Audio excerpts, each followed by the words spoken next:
सुनिए ना श्रीमान, मुझे भारत देश से खेलते हुए एक 12वें खिलाड़ी के रूप में जो आनंद आएगा, आपकी जर्मनी का कैप्टन बनकर नहीं आएगा।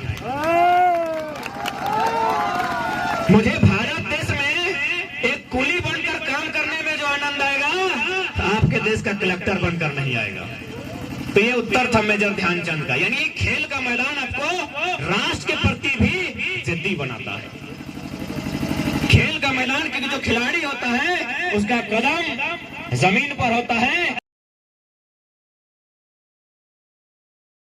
और आज भी मैं अगर अपना व्यक्तिगत उदाहरण दूं, यदि आज, और ये हम नहीं, पिछला जो विधानसभा का सत्र था, जो अंतिम दिन था विधानसभा के भीतर, देखिएगा मुख्यमंत्री कहते हुए नजर आए हैं कि एक फुटबॉल खेलने वाला नेता बनता है। एक्चुअली डायरेक्ट हमें को कहे, आप रिपीट कीजिएगा उनका साल भर जो बजट सत्र चल रहा था, बजट सत्र के अंतिम दिन जो मुख्यमंत्री ने बात को रखा था कि फुटबॉल खेलने वाला, फुटबॉल के मैदान में भाषण देने वाला आज राज्य में नेतागिरी कर रहा है। क्या भाई, क्या खराबी है?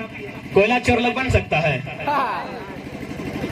तो इनडायरेक्ट रूप से उन्होंने मुझे कहा था, क्योंकि मुख्यमंत्री डायरेक्ट नाम लेंगे तो और हीरो बन जाते हैं, इसलिए this is the power of a sport person. उस समय ओलंपिक्स होता था, अभी वर्ल्ड कप भी चलने लगा है, और उस समय भारत का मुकाबला ओलंपिक हॉकी के फाइनल में जर्मनी से था। भारतीय टीम का मुकाबला ओलंपिक के फाइनल में, हॉकी का जो फाइनल होता है उसमें इंडिया वर्सेस जर्मनी का मैच था। और कहा? बर्लिन में, यानी जर्मनी की राजधानी बर्लिन में। और चीफ गेस्ट कौन था? एडोल्फ हिटलर, दुनिया का सबसे पावरफुल, माने सबसे दबंग इंसान उस समय चीफ गेस्ट था। अखबारों की सुर्खियों में था कि इंडिया बुरी तरह पिटेगा, दीवालों में लिखा था कि जर्मनी के मांद में आकर इंडिया बुरी तरह हार के जाएगा। लेकिन मैदान की कहानी कुछ और थी। भारत ने एक तरफा मुकाबले में जर्मनी को हराया था, जिसमें मेजर ध्यानचंद उस मैच के हीरो थे। तो जब मैच समाप्त हुआ तो जो चीफ गेस्ट थे हिटलर साहब, वो चले गए मेजर ध्यानचंद के पास, क्योंकि हिटलर का मानना था कि दुनिया का नंबर 1 इंजीनियर जर्मनी में रहना चाहिए, दुनिया का नंबर 1 डॉक्टर जर्मनी में रहना चाहिए, दुनिया का नंबर 1 साइंटिस्ट जर्मनी में होना चाहिए। तो दुनिया का नंबर 1 हॉकी प्लेयर इंडिया में क्या कर रहा है?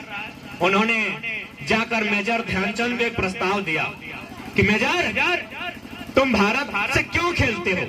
भारत तो एक गुलाम कंट्री है, क्योंकि 36 की हम बात कर रहे हैं। 1936 में भारत अंग्रेजों के अधीन था।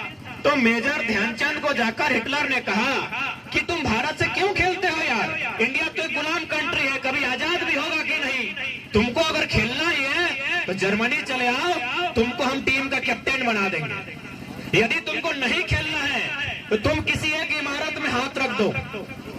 इस पूरे जर्मनी में किसी एक इमारत, जैसे हमारे यहाँ लाल किला है, चार मीनार है, ताजमहल है, किसी एक इमारत में हाथ रख दो, वो तुम्हारी हो जाएगी। लेकिन शर्त है, तुमको जर्मनी से खेलना होगा। और नहीं तो तुमको, मेरा जो पोस्ट है चांसलर का, चांसलर यानी प्रधानमंत्री के बराबर होता है, मेरे बाद का तुम कोई भी पोस्ट मांग लो, हम तुमको दे देंगे। मेजर ध्यानचंद को ये प्रस्ताव कौन दे रहा है? जर्मनी का चांसलर, यानी आज के डेट में वहां भी चांसलर ही है। यानी जो भारत में प्रधानमंत्री कहा जाता है उसे जर्मनी में चांसलर कहा जाता है। यदि हम और आप होते तो शायद इस प्रस्ताव के सामने झुक जाते, क्योंकि हमने बहुत सारे खिलाड़ी को देखा है कि अपने देश को छोड़कर वे प्रोफेशनल खिलाड़ी बन गए, पेशेवर खिलाड़ी बने हैं। विजेंद्र सिंह मुक्केबाज का नाम ही आप सुने होंगे। तो ठीक उसी प्रकार जब मेजर ध्यानचंद के सामने ये ऑफर आया था तो शायद बिक जाना चाहिए था। लोगों को लगता है कोई इतना बड़ा ऑफर, लेकिन क्या उत्तर था पता है मेजर ध्यानचंद का? उन्होंने कहा, सुनिए ना श्रीमान, मुझे भारत देश से खेलते हुए एक 12वें खिलाड़ी के रूप में जो आनंद आएगा, आपकी जर्मनी का कैप्टन बनकर नहीं आएगा। मुझे भारत देश में एक कुली बनकर काम करने में जो आनंद आएगा, आपके देश का कलेक्टर बनकर नहीं आएगा। तो ये उत्तर था मेजर ध्यानचंद का। यानी खेल का मैदान आपको राष्ट्र के प्रति भी जिद्दी बनाता है। खेल का मैदान, क्योंकि जो खिलाड़ी होता है उसका कदम जमीन पर होता है और सोच देश की उन्नति पर होता है। हालांकि आधुनिक जो खेल चलता है, विशेषकर अगर क्रिकेट की बात करें तो खेल अलग विषय है, लेकिन मुख्य रूप से वो व्यापार की ओर चला जाता है। लेकिन आज भी जो खेल के मैदान से जुड़े लोग होते हैं, कहीं ना कहीं उनमें भाईचारा होता है, कहीं ना कहीं उनमें एक सामंजस्य होता है। आपको याद होगा देश के महान संत स्वामी विवेकानंद, देश के महान संत स्वामी विवेकानंद कहते थे कि भारत के युवाओं को फुटबॉल खेलना चाहिए। क्योंकि खेल की बात की है तो फुटबॉल से सारा खेल को इंक्लूड कर ले, क्योंकि उस समय उतना सारा खेल नहीं था। भारत के महान संत विवेकानंद युवाओं से कहते थे कि युवाओं तुम्हें फुटबॉल खेलना चाहिए, यदि तुम फुटबॉल खेलोगे तो भारत को आजाद कराने में आसानी होगी। क्या तर्क हो सकता है इसके पीछे कि भारत के युवाओं को फुटबॉल खेलने कह रहे महान संत विवेकानंद? क्या तर्क होना चाहिए? अभी फुटबॉल खेलने से आजादी मिलेगी, उनका मानना है कि फुटबॉल खेलने से भारत को आजादी मिलेगी। क्या तर्क है पता है? न भारत देश आज भी कंडीशन है, और हम तो 100 साल पहले की बात कर रहे हैं, जाति धर्म मजहब के नाम से बटा हुआ देश।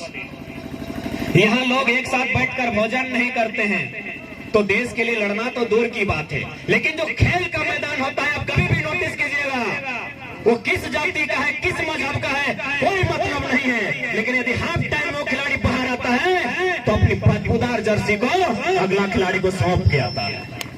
कभी भी आप नोटिस कीजिएगा।